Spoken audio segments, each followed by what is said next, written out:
went off. And furthermore, says the Imam Leis, even if you're going to tell me that the reason why you have forsaken me is because the Jewish people have actually served idols, is that maybe what it is? Imam Leis continues to explain. Just 70 years earlier, King Nebuchadnezzar, the Babylonian king who was instrumental in bringing the Jews into exile and destroyed the first Holy Temple, he forced all the Jews to bow down to his idol. So says Esther, at that very moment, she tells God, if this is the reason why you are forsaking me now because of a sin of serving idols, really? Is that a reason to forsake us? My God, twice. God, there are 2 times in history where the Jews have served idols and you have not abandoned them. One is by the Red Sea, the crossing of the Red Sea. Commentators explain to us there was a miserable person, his name was Micha. And he carried an idol. He was among the Jews, but he carried an idol with him.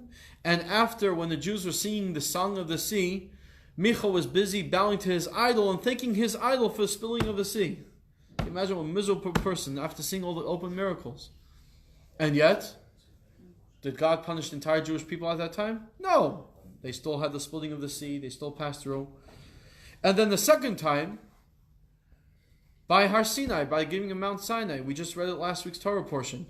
At the foot of Mount Sinai, at the foot, the Torah was just given to them. They're still in that very spot. All they have to do is look up at the mountain and they reminisce the giving of the Torah, and they build a golden calf. By the way, the same miserable man, Micha, he stole the parchment very quickly. I don't know if we even have time. Moses got Joseph's coffin out of the Nile River. How did he find it? Because he wrote on a piece of parchment, Ale Shur, rise, O ox. He threw it into the Nile River. Joseph's coffin miraculously floats to the top. Before Moses leaves, Micha, the same guy, runs, grabs that piece of parchment, holds onto it. Later on, when the Jewish people were in the desert by the foot of Har Sinai, Mount Sinai, and Aaron, the Kohen Gadol, the high priest, told them to throw all the jewels into the fire, trying to delay things, Micha takes his parchment, Ale Shur, rise, O ox. He throws the parchment into the fire, and the fire turns into a golden calf. Says the commentaries. So they worshipped idols twice. What's the end of that story? Kisisa, the golden calf. God forgave us. We're still here. We were not obliterated. We're still here. So Esther says, Kaylee, Kaylee, my God, the 2 times that the Jewish people served idols, you did not abandon them. Lama azaftani, why are you abandoning me now? What did I do? I didn't do anything. And you'll actually see, it says in source number 9, continues on in chapter 22, Ki sivavuni klavim adas mereim. Dogs surround me. She had guards in the back, guards in the front. Dogs. What's dogs? The emblem, the United States emblem. What animal do we have? Eagle. An eagle. Canada, let's say, the beaver. I don't know, I'm making that up. Who knows? Maybe. I know in Australia we have the emu and the kangaroo at Crown Royal. I know the Australian emblem has a kangaroo and an emu. You know what the Persian emblem was? A dog. The Persian emblem? Oh, yeah, that's right. A dog. Yeah. Right. Dogs surround me. Dogs referring to the images that she has around her. And Achashverosh. Dogs are surrounding me. A pack of evil ones closes in on me. Adas merim hikifuni. Ka'ari yadav viragli. Like lions, they are mauling my hands and feet. Starts off talking about dogs, and then with lions. So quickly, the Talmud actually tells us, I don't know if I included this in, the Talmud actually tells us, she tells God, maybe the reason why you're punishing me is because I called them dogs. As crazy as it is, they are dogs. But maybe because I called the king, I spoke to the king in the derogatory way, calling him a dog, maybe you're punishing me now. So you know what? A lion. But the lion's still attacking me. So help. Continue on in source number 10. Further on in chapter 22, now if you read Tehillim chapter 22, you'll have a whole new meaning to it. Hatzila mecherev nafshi. Save my life from the sword. The first letters of Hatzila, mecherev, nafshi, hey, mem, nun, haman. Save from the sword. Save me from the sword, because the swords are closing in. I want to add even more.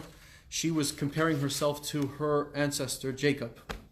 When Jacob wanted to save himself from his twin brother Esav, who was the ancestor of Haman, Jacob was praying and he said, source number 12, Hatzileni na miyad achi miyad Esav, please save me from the hands of my brother, from the hands of Esav. Again, Hatzileni na miyad. Hey, nun, mem, first letters. Haman again. Chapter 33, we say this on Shabbos morning. We say this chapter. This is source number 13. We say, Lahatzil mimavis nafsham. That God, He saves people from death, ulachayosam barav, and to sustain them in famine. First of all, lehatzil, hey, mimavis, mem, nafsham, nun, again, Haman. Saving from certain death. Haman was the Nazi of his day. Ulachayosam, and to make them live with what? Barav, with hunger, fasting. And this is no coincidence, because Bara'av is the numerical value 274. What do you think the numerical value of Mordechai is? 274. So Mordechai and Esther, through their fasting, they're causing all of us to live.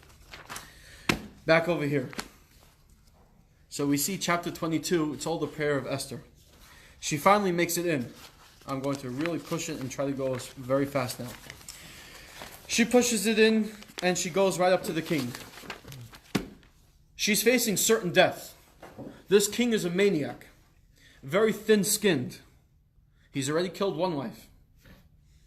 She's going to walk in and she's going to go against the king's wishes. The king's wishes was no one should enter the chamber of the king without permission. Purim, by the way, is all about, the whole theme of Purim is v'nafechu, everything is switched around. Vashti got killed because the king ordered her to do something and she didn't do it. Now the second wife, Esther, is going to go and do something when the king told her not to. The exact opposite. And what prevails? Her actions. Her actions prevail in the miracle. So, the theme, v'nafechu, everything is being switched around. She comes up.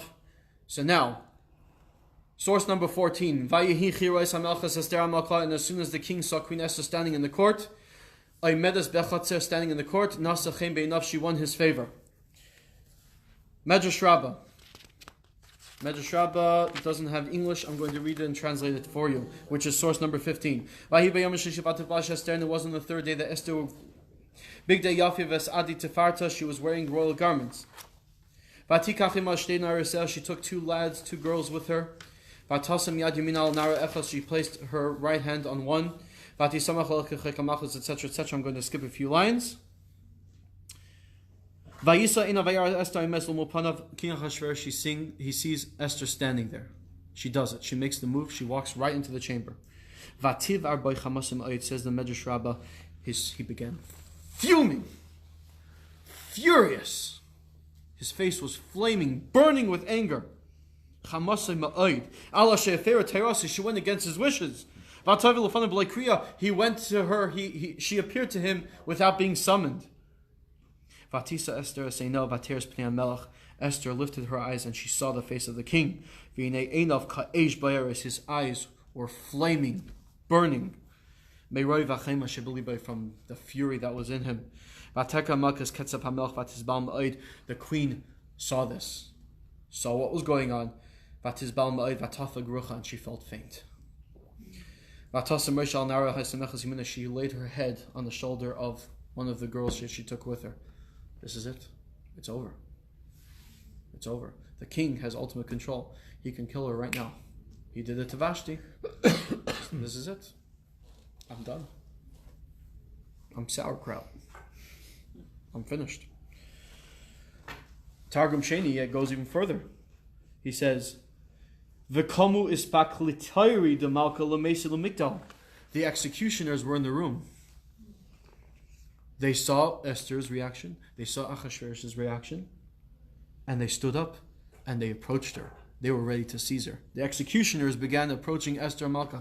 They saw the king's reaction. They could read the king's reaction. They knew exactly what to do. The executioners were approaching now. You can imagine the drama going on over here. Esther's standing there. She's feeling faint with all her royal garb. Achashverosh is fuming. Haman is standing there, by the way. He is fuming at Esther as well. He never wanted Esther. He was upset that his own daughter was never queen. Commentators explain he sent his daughter to become one of the beauty pageants. God made a miracle. His daughter had some stomach problems that day, indigestion problems, and her breath stank terribly, that she didn't even make it to the king's chamber. She was rushed out of the pageant room because she was just so foul-mouthed. Pun intended. So Haman suggested to kill Vashti because he wanted his daughter to become queen. So he never liked Esther, realizing that he was the one that caused Esther to become queen. So he was ready too. What happens? What happens? What happens is, Vayar Elokeinu vayachmol amei. At that very moment, God had mercy. Vayifen letzar hayisayim asher bat chavai. God had mercy on this orphan. Esther was an orphan, and had mercy on the Jewish people. This is when the miracle of Purim begins.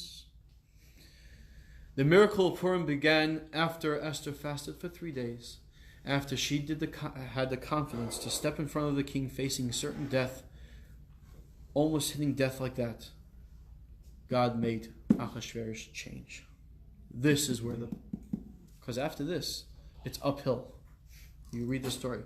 It was Esther's heroic actions, facing death like that, and risking it. This is where the miracle happens. What happens? What happens? Says the Talmud, says Medrash, Achashverosh turned his face away. He was fuming at her. He turned his face away. He didn't want to actually see her be seized and taken by executioners, even though he didn't care. At that very moment, 3 angels came. And one angel slapped him in the face and caused him to lift his eyes up. At that very moment, there were 3 angels. A second angel gave her a radiance of charisma, of grace. And a third angel came and lifted her head up to show confidence. And suddenly Achashverosh was entranced with her beauty and charisma. And suddenly everything changed. Like this. And says the Medrash, he didn't even have a chance to do anything. The angel caused him to lift up his hand, and he extended his golden scepter, which in Persia meant he accepted her, accepting her to come in and sparing her. Now, I'm going to skip the whole story. You can read later on what's going on over here. I'm going to wrap this up because we've run out of time. What happens? He runs over to her, says Medrash Rabbah, the same one. He runs over to her. He hugs her, kisses her, throws his arms around her. Esther, why aren't you speaking? What's going on over here? This must be something really, really important, as the verse in the Megillah says. Ask what you want, I'll give you half of my kingdom. Says the Talmud, why half of the kingdom? Talmud tells us why half the kingdom. He says you could get half. Above that, no more. What was he alluding to? The building of the Beis HaMikdash. He says, if you are going to ask me to build a holy temple, it's going to put my entire Persian Empire in peril. I cannot allow that. He was a very, very, very, very suspicious king. Always scared. So what does she say?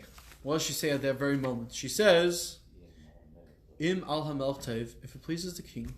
By the way, also the king asks Esther, why did you stand there so silently? You didn't even speak to me when he extended the scepter.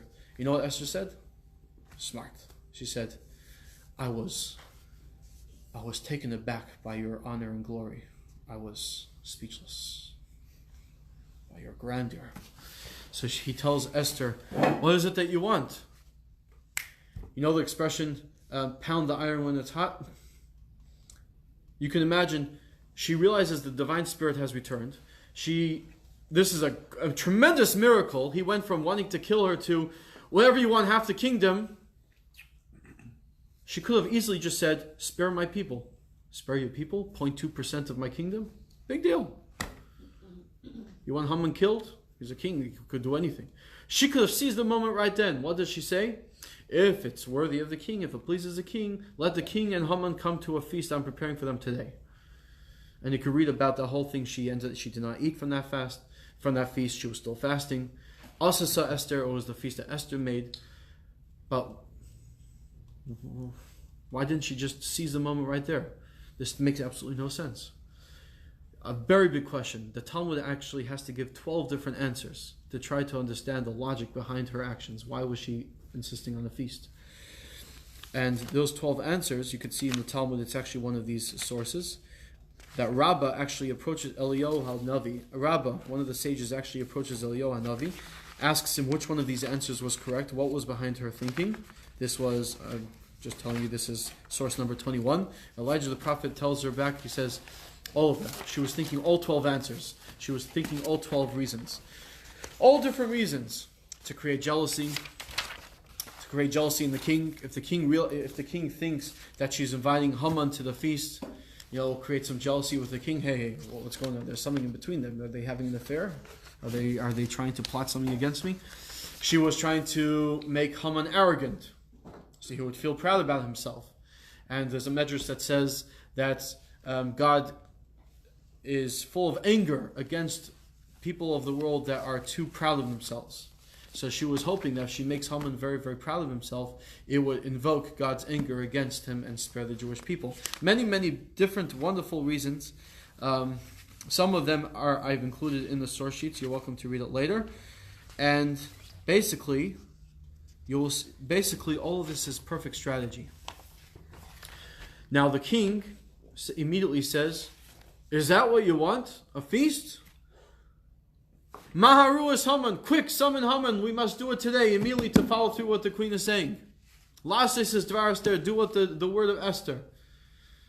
So not the Meimlays, but there was another commentary over here that I quoted. Another commentary over here that says something. I love it. I did not include it. I think it was over here. I love this part. He says, what does it mean? Oh, it was Meimlays. Why did Achashverosh say, quick, summon Haman quickly? Achashverosh is thinking to himself, this is such a ridiculous thing. Esther's risking her life to come into my room to ask for a feast. Is that all she wants? I offered her half of my kingdom and all she wants is a meal? Quickly summon Haman before she changes her mind. Achashverosh wasn't a fool. It wasn't a fool. Quickly, let's follow through on her word before she changes her mind and actually asks for half the kingdom. She says, Maharu is Haman. Quickly, summon Haman. Let's make this meal al Devar Esther, on the word of Esther. What does the verse say afterwards? Vayavai hamelch v'Haman el hamishte asher asasa Esther. And Haman came to the meal that Esther made. What's the difference between the word of Esther and the meal that Esther made? Haman was not there for Esther. The king was trying to make Haman more humble. You got to follow Esther's word. She's also in power. You have to listen to her. That was the king's intent. Haman's intent was to go to the meal that Esther made. It's all about moi. It's all about me. Me, the one, no one else from all the ministers. No one else was summoned to the king's palace to partake in a feast prepared by the king's own queen. Just the king, queen, and I. Haman was very, very proud of himself. A fatal mistake. He went right into the snare, right into the trap that Esther set out. If you remember, I said one of the reasons why Esther was making this feast was to create jealousy, not just from the king, but from all the ministers as well. The entire parliament's now going to see, whoa, why is Haman getting the royal treatment? It'll create some jealousy. Esther is trying to do the strategy set. If she creates jealousy among the entire parliament, this will assist her later on when she calls out for Haman's downfall. She's going to get the support of the parliament as well from all of that jealousy. So, we wrap up. We went over time. We wrap up. So who is the hero of the day, the hero of the story of Purim? Esther. She's the heroine of the day. She is the one. It's because of her fasting. It's because she transgressed Passover that year. It's because, despite the fact that she fasted for 3 days, she went before the king and she faced certain death many, many times. First, when she entered in the chamber, when she faced the king, When she asked a favor from the king to partake in a meal, that was putting her in danger as well. Because again, the king was thinking to himself, wow, why is she inviting Haman? The king could get very angry at her right now. The king could flip a lid saying, well, they are having a plot against me, and he would kill them both right on the very spot. So she put herself in life danger again. But it's because of her actions that God Almighty caused to have a change of mind. Look back in source number 1. Vatamid, she stood and prayed B'chatza Beis HaMelech, in the courtyard of the house of the king, Noichach Beis HaMelech, facing the house of the king. Who is the king? We said the entire story of Purim is a metaphor, we said last week. The king of the universe, God.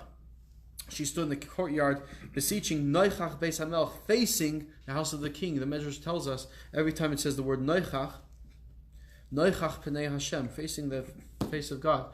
She was facing which house of God? The Beis HaMikdash, the place of the Beis HaMikdash. She was praying.